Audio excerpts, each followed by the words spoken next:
북한은 1955년 핵물리연구소를 창설하고 1956년 소련과 원자력 협정을 체결하였다. 1962년에는 소련으로부터 연구용 원자로인 IRT-2000을 반입하였다.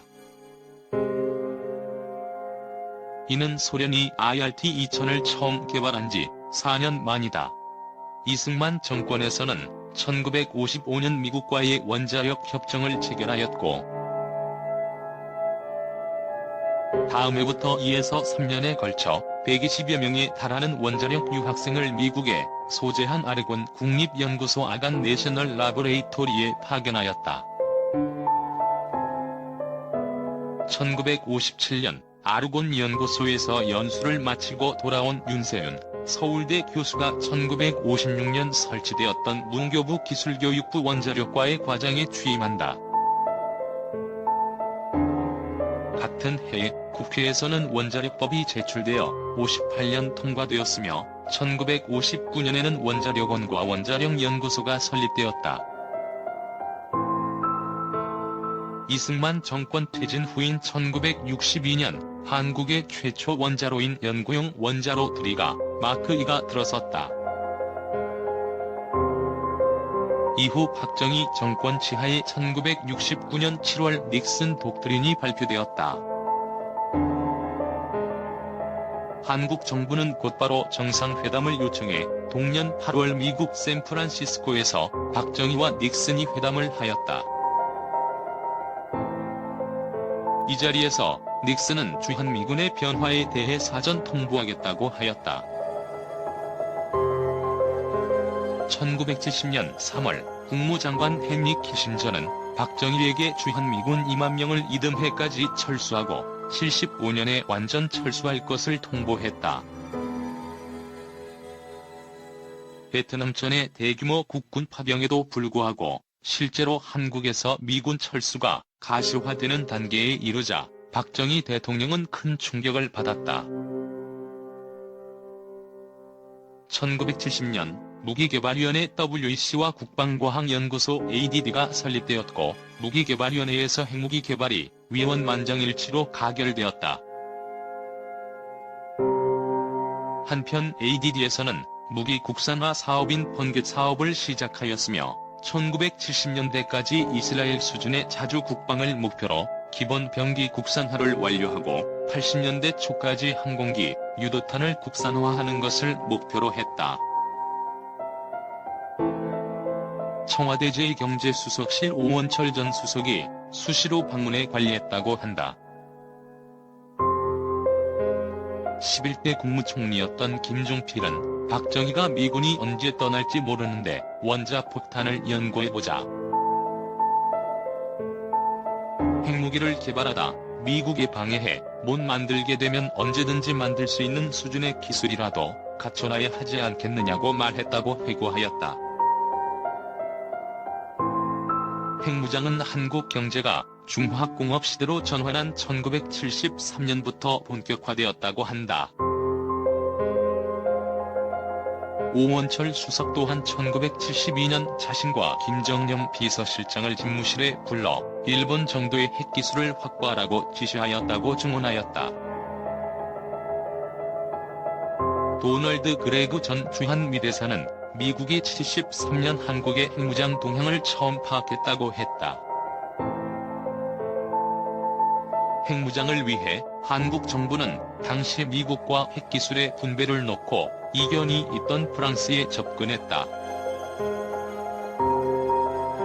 1972년 최형섭 과학기술처 장관이 방불하고 73년 김종필 총리가 방불했으며 뒤이은 1975년 프랑스의 국영 원자력 기업 SGN 세인트 고빈 테크니커스 나우베즈와의 재처리 기술 공급 계약이 체결되면서 박정희 정권의 핵개발은 성공을 눈앞.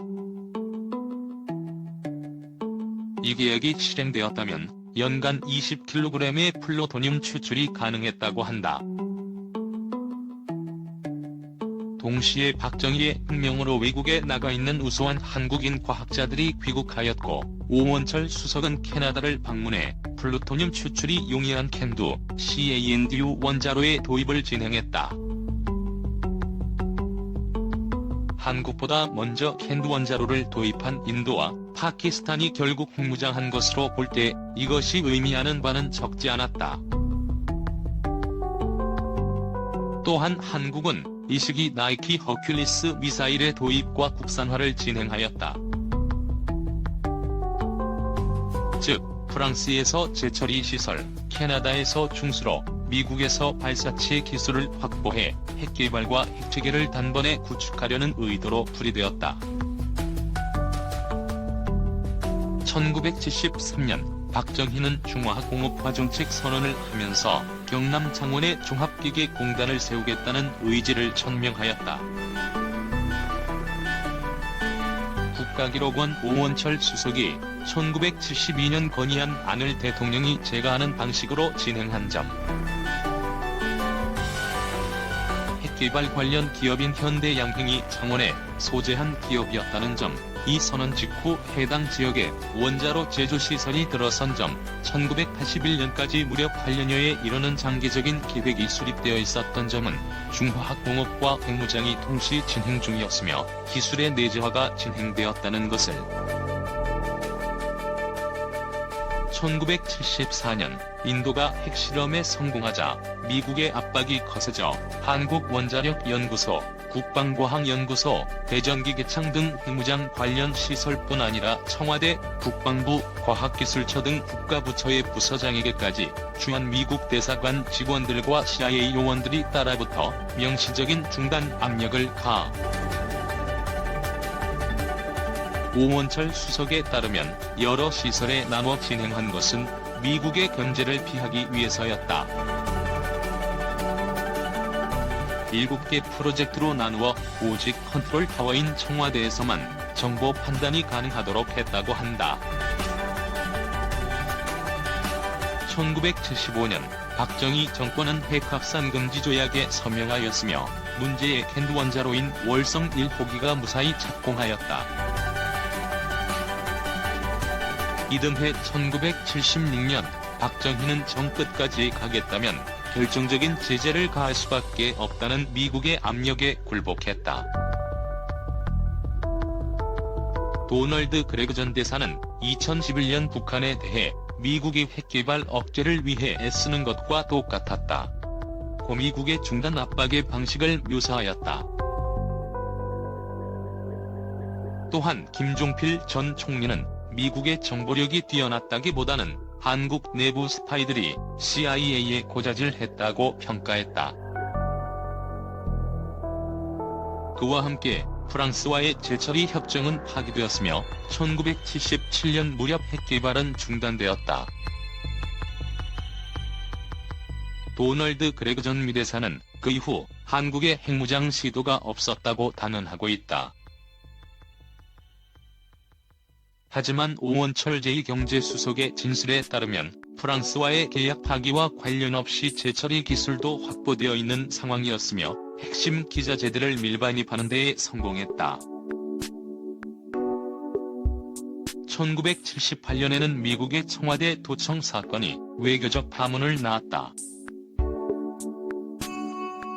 1979년 2월 오 수석을 포함한 핵개발을 전담하는 책임자들이 청와대에서 비밀 회동을 가졌고 박정희 대통령은 핵개발이 88% 진척되었다고 보고받았으며 모종의 결단을 문서화하였다.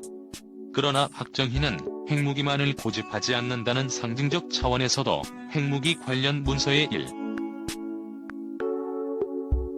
자세한 내용은 노코멘트하고 있으나 핵을 무기화하느냐 마느냐를 결정하는 회의였다는 설명으로 놓고 볼 때 이미 1970년대 초에 설정한 핵무장을 할 수 있는 기술을 확보해놓자는 목표는 사실상 달성했다고 보는 것이 타당하다. 10.26 사건 발생 직전 박정희는 우라늄 농축 분말인 옐로케이크를 선물받았다. 그러나 직후 10.26 사건으로 박정희 정권은 급작스럽게 중단되었다. 전두환이 이끄는 신군부는 박정희 사망 2개월 후 12.12 쿠데타를 성공시키고 핵개발을 중단시켰다. 핵개발과 관련된 천여 명의 인력은 조용히 숙청되고 관련 기관, 결과물은 공중분해되었다. 그러나 쿠데타 이전에 이미 전두환의 보안사가 국가연에 모종의 압박을 가해 당시 국가 최고 수반인 최규하가 직접 현장에 내려가야 했을 정도의 긴박한 사태가 벌어졌다는 점, 지미 카터 미국 대통령의 방한이 10.26 사건 4개월 전에 있었으며 그가 경남 창원에 건설 중인 원자로 제조시설을 둘러보려 했었다는 점은 12.12 이전부터 한국의 비핵화를 위한 공작이 이어져 10.26이라는 현상으로 나타나지 않았나 하는 의구심을 자아내며 오원철 수석도 그러한 분석을 내놓았다. 한국원자력연구소에서 한국에너지연구소로 개편 관련 인사들은 창씨 개명으로 비유. 노태우 정권 때 한국원자력연구원으로 다시 제 이름을 되찾았지만 되찾은 것은 말 그대로 이름뿐이었다는 슬픈 이야기가 있다.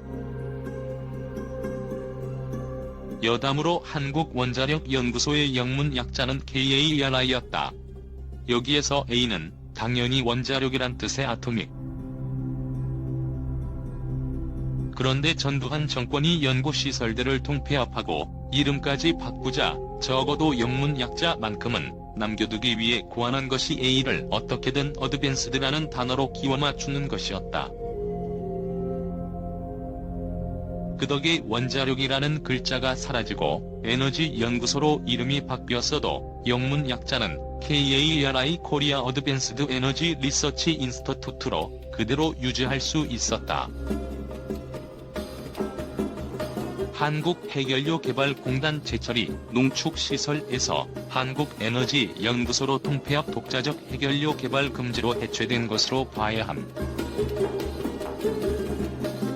주한국해결료에서 주한국원전연료로 개편 이후 한전원자력연료라는 이름을 되찾아 오늘에 이르고 있다. 주한국원자력기술에서 주한국전력기술로 개편. 국방과학연구소에서 전체 연구인력의 80% 감원 1000명 중 800명 감원 수치가 충격적이어서 80%로 줄인 걸 잘못 쓴 거라고 오해할 수도 있는데 아니다. 정말 80%를 없애버렸다. 홍능기계 공업사, 진해기계창, 안흥치크소도 모두 폐쇄. 주한국전력에서 국유화 이후 2001년부터 한수원이 분리되어 나간다. 주현대양행에서 국유화 1980년 국유화 후 한국중공업으로 공기업이 되었으며 얼마 못 가서 국유화된 한국전력의 자회사로 편입되었다. 그러다가 2000년부터 민영화되어 이듬해 두산중공업이 되었다. 무기개발위원회에서 해체 대통령 직할의 위원회로 국방과학연구소와 양측을 이루는 핵개발 조직이었다. 국과연이 연구조직의 성격이 강했다면 WEC는 중정과 연계된 공작적 성격이 강했다. 당시 해외 무기 암시장의 큰손이었다는 말도 있고 해외 정치인이나 핵과학자, 원자력 기업들과 뒷거래를 했다는 정황도 있다. 코리아 게이트로 유명한 박정희 정권의 미의회로비 파동에도 깊이 연루되어 있었을 정도로 핵개발을 위한 국제적인 극비활동을 도맡은 것으로 알려져 있다. 거기에 고농축 우라늄을 분산관리하는 일을 맡기도 했다. 군수산업진흥확대회의에서 해체 1977년 발족한 대통령 직속회의기구. 내각 멤버들과 국방 고위 관계자, 군수기업 총수들이 소속되어 있었으며 자주 국방을 목표로 1980년 초까지 모든 무기들을 국산화하는 것이 목표였다. 당연히 다종의 미사일들과 군용 항공기들이 우선순위에 포함되었다. 한마디로 핵자주권의 반영구적인 상실이자 국방 원자력 산업에 미리 가해진 IMF 구조조정 정도라고 볼 수 있다. 또한